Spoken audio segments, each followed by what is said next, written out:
Howdy, everybody. Here we are, all ready to take you down to Pine Ridge for another visit with Lum and Abner, brought to you by the makers of Horlicks, the original malted milk.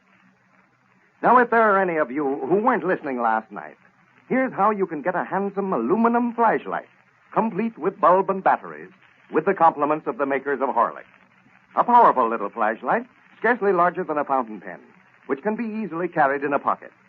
There are dozens of uses for this handy little flashlight. You could use it to help you find things in dark closets, in the basement, the attic, the garage. Think, too, what a lot of fun the children could have with one of these flashlights. Well, no matter what you want this flashlight for, here's how you can get it. Send in the wrapper from a package, any size package, of Horlicks malted milk powder. It must be Horlicks malted milk powder. Wrappers from Horlicks tablets are not eligible. Write your name and your address on the back of the wrapper and enclose 10 cents. That's to cover the cost of packing and mailing your flashlight. Mail your wrapper and dime to Lum and Abner, care of the station to which you are listening. Then, you'll receive one of these fine aluminum flashlights, complete with bulb and batteries. Now send in for your flashlight right away, folks.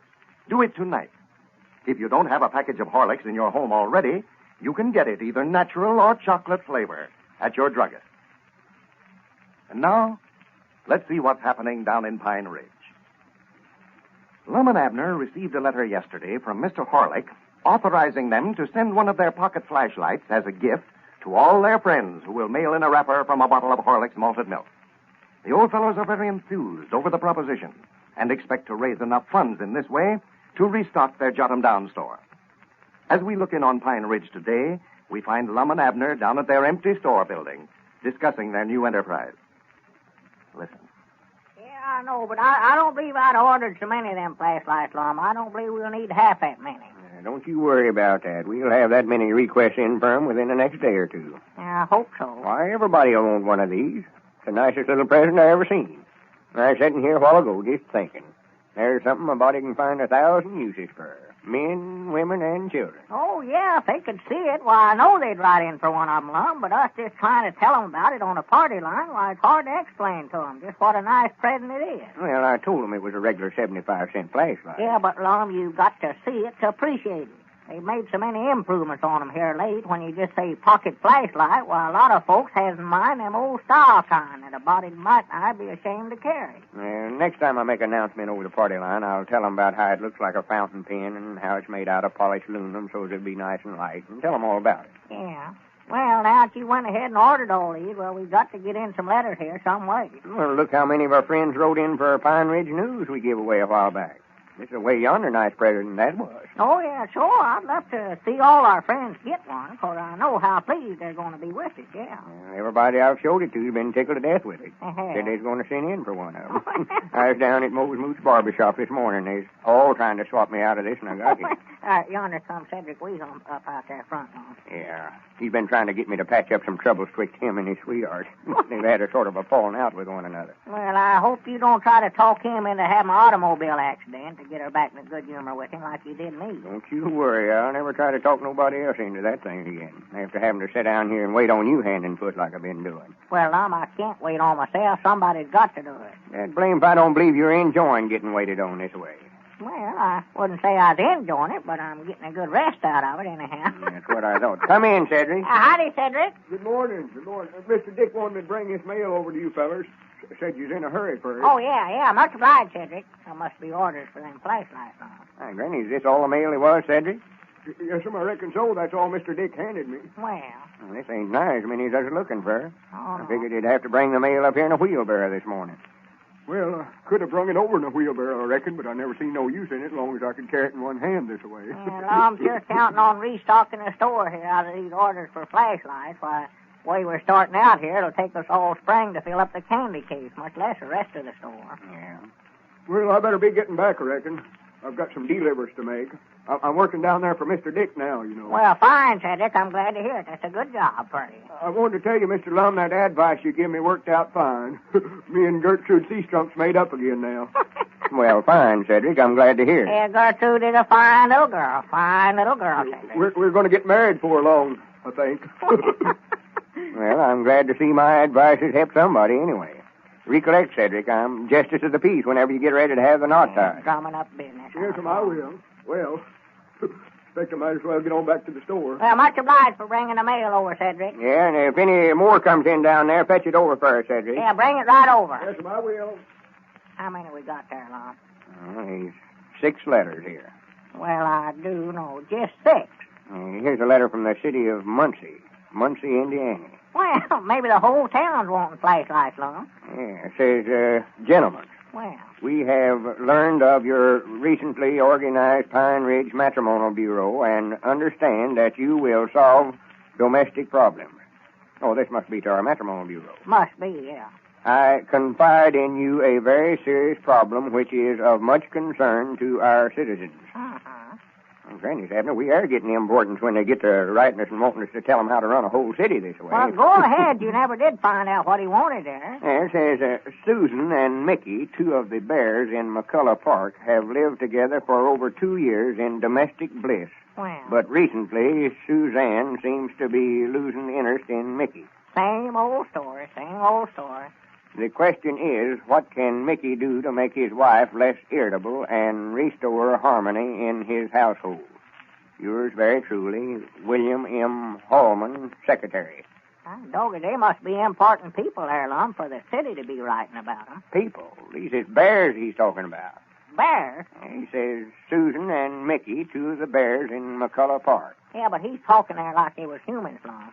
Well, the way I understand this is 2 of the bears in the park there in Muncie that ain't getting along as well as they ought to, and they want us to try to figure out some way for them to make up. Yeah, well, I know about how Mickey feels. I saw Elizabeth when she was mighty nice cross as a bear. I thought bears went to sleep all during the winter time, sort of hibernated themselves. Went to sleep during the winter. Why, sure. Sleep all winter and stay up all summer. See, their nights is 6 months long. You mean they sleep for 6 months all at one time? They're supposed to. I doggy, if one of them bears has a nightmare, I bound you he knows it the next day, won't you? I thought it was Eskimos that had nights 6 months long, old long. Well, they do. I reckon bears come from up in that sort of that country original, though. They've got fur all over them like Eskimos has, too, sort of. Yeah. Well, now, maybe that's the trouble with Susan. Mickey's been prowling around at night. You get to prowling around for 6 months at a time, well, now, that's carrying things too far. Well, now, there's reason. Yeah, it'd be sort of funny, Mickey go out to lodge or something about October, along in the fall, and come sneaking in along about January, wouldn't it? Who ever heard of a bear going out to lodge? Well, I just said it'd be funny if he did. Mickey, a night owl. Well, maybe he walks in his sleep, Lum. You know, that'd be reason enough for him not going to bed.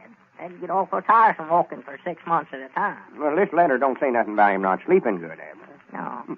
Maybe he sleeps too good. Snores to where he keeps Susan awake. I don't blame her for getting mad. Can you imagine anything worse than laying there and listening to somebody snore for 6 months at a time? No, now that would get awful tiresome, yeah. Yeah, if that's the trouble, I don't blame her for getting mad, not a bit. Well, they want us to make some kind of a suggestion. Yeah, that's a serious problem. Get them to make up with one another. Oh, yeah. I ought to figure out something he can do to get her back in a good humor. I've got 2 couples straightened out, you and Elizabeth, and Cedric and his sweetheart. I oughtn't to have no trouble with these bears. Well, now, don't go and try to get Mickey to make out like both his arms is broke.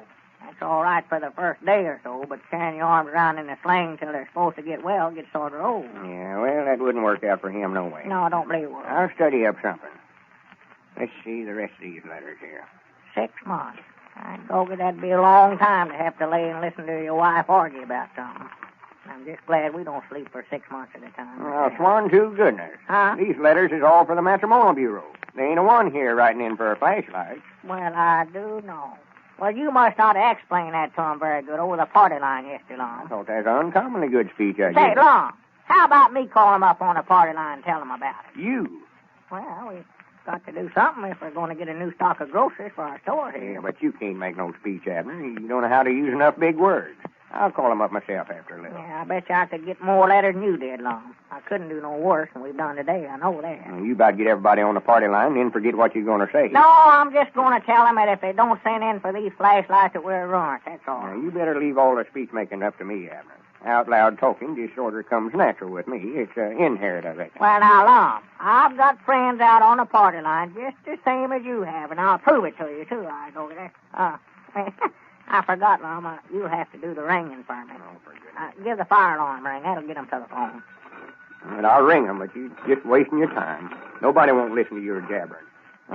You'll have to take the receiver off the hook, too, Lum. Hold it up to my ear. I may as well give the speech for you if I'm going to have to do everything else. Hey, dog it, I can hear them picking up a receiver. Well, go ahead and start your speech. Hello? Hello? They ain't going to answer. You start talking. Oh, yeah. Hello? Tell 'em who you are. This is, who? You ain't forgot your name, have you? No, but it ain't the Pine Ridge Matrimonial Bureau, and it ain't the Jot Em Down store. Now, who is it? Well, just tell 'em you're Abner Peabody. I'm Abner Peabody. Go ahead with the speech. I just want to tell all my friends that me and Lum is sending a dandy little pocket flashlight to all our friends that sends us their name wrote on the back of a wrapper from a bottle of Horlicks malted milk powder. Goodbye. That's a great speech. That's got appeals to it. I'll eat every letter you get in here on an offer like that. All right. Just recollect that. Every letter I get in offering that speech, you're going to eat it. Well, Lum will know tomorrow how many friends Abner really has out on the party line. So send in for one of those handsome aluminum flashlights tonight, folks. Lum and Abner are going to send out a flashlight complete with bulb and batteries to every Horlicks malted milk user, you know. A handy little flashlight that's about the size of a fountain pen and can be easily carried in a pocket, but which is powerful and really useful. Now, every home can use a good flashlight. It would come in handy every day of the year. And here's all you have to do to get one. Send in the wrapper from a package, any size, of Horlicks malted milk powder. Must be Horlicks malted milk powder. Wrappers from Horlicks tablets are not eligible. Write your name and your address on the back of the wrapper and send it with 10 cents to cover mailing and packing charges to Lum and Abner, care of the station to which you are listening. You got that? Then they will send you one of these fine pocket-sized flashlights, complete with bulb and batteries. Now, you'll all want one of these flashlights, folks. Send in for yours right away. You will not only be getting a useful article, you will be expressing your appreciation of Lum and Abner as well. And all of you will want to do that, I'm sure. If you don't happen to have a package of Horlicks in your home, you can get it in either natural or chocolate flavor at your druggist. This is Carlton Brickert, speaking for Lum and Abner and Horlicks, who now bid you all good night and good health.